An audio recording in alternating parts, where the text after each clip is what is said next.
टीव्हीच्या माध्यमातून आदरणीय रामदेव बाबाजी, आचार्य बालकृष्णनजी यांनी अतिशय मोठा mega food and herbal park या ठिकाणी सुरू केलेला आहे। यामध्ये विदर्भातला सगळा संत्रा हा प्रोसेसिंग मध्ये जाऊ शकतो। 800 टनाचं यांचं कॅपॅसिटी आहे, त्यामुळे उलट आपल्याला आता संत्र्याचं प्रोडक्शन वाढवावं लागेल। सगळ्यात महत्त्वाचं की जो आपला अतिशय छोटा बाजारात न विकला जाणारा संत्रा आहे तोही या ठिकाणी विकत घेतला जाणार आहे, त्यामुळे शेतकऱ्यांना मोठा फायदा होईल। आणि केवळ संत्राच नाही तर त्याच्यासोबत सायट्रस फॅमिलीचे जेवढे वेगवेगळे फळ आहेत या सगळ्यांचं प्रोसेसिंग या ठिकाणी होणार आहे। वेगवेगळ्या प्रकारचे अनेक प्रोसेसिंग युनिट्स या ठिकाणी आहेत। सोबतच आत्ताच त्यांनी सांगितलंय की शेतकऱ्यांकरता इथे कोल्ड स्टोरेजची व्यवस्था देखील त्यांनी केलेली आहे, त्यामुळे सगळा संत्रा इथे जमा करून त्याचं सॉर्टिंग ग्रेडिंग देखील इथे केलं जाईल। अगदी कोणाला एक्सपोर्ट करायचा असेल तो देखील या ठिकाणून करता येईल, अशा प्रकारची व्यवस्था रामदेव बाबाजींनी केली आहे।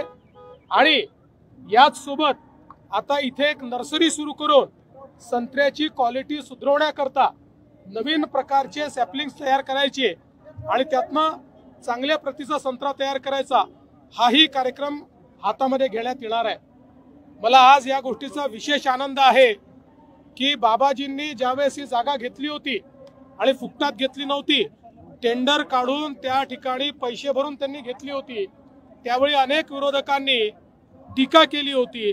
आज त्यांनी येऊन बघितलं पाहिजे की रामदेव बाबांनी कशा प्रकारे विदर्भातल्या शेतकऱ्याच्या जीवनामध्ये परिवर्तन आणणारा प्रकल्प हा या ठिकाणी सुरू केलेला आहे। शेतकऱ्यांची आत्महत्या रोखण्यास कुठेतरी मदत होईल या प्रकल्पाची? मोठ्या प्रमाणात मदत होईल, कारण आपल्याकडे अन्न प्रक्रिया केंद्र नसल्यामुळे मोठ्या प्रमाणात प्रॉब्लेम होत होते। एक गोष्ट अजून मला सांगितली पाहिजे की हा हर्बल पार्क देखील आहे, त्यामुळे आम्ही मागे चर्चा केली, गडचिरोली आहे, मेळघाट आहे, या ठिकाणी खूप मोठ्या प्रमाणात आपले हर्बल सगळ्या गोष्टी उपलब्ध आहेत, त्याचंही सोर्सिंग या ठिकाणी करून आणि या हर्बल पार्क मध्ये त्यालाही किंमत मिळावी अशा प्रकारचा आमचा प्रयत्न असेल।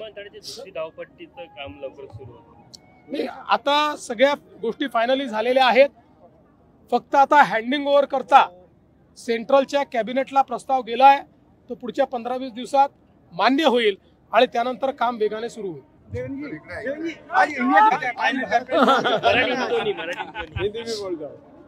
भारत जीतेगा, हम भारत के साथ है, 140 करोड़ लोगों की दुआएं भारत के साथ है और हमारी टीम जिस प्रकार से परफॉर्म कर रही है मुझे लगता है निश्चित रूप से हम जीतेंगे।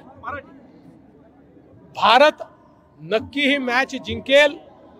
ज्या प्रकारे आमच्या टीमने या संपूर्ण टूर्नामेंट मध्ये परफॉर्म केलेला आहे, भारताला 100% जिंकण्याची संधी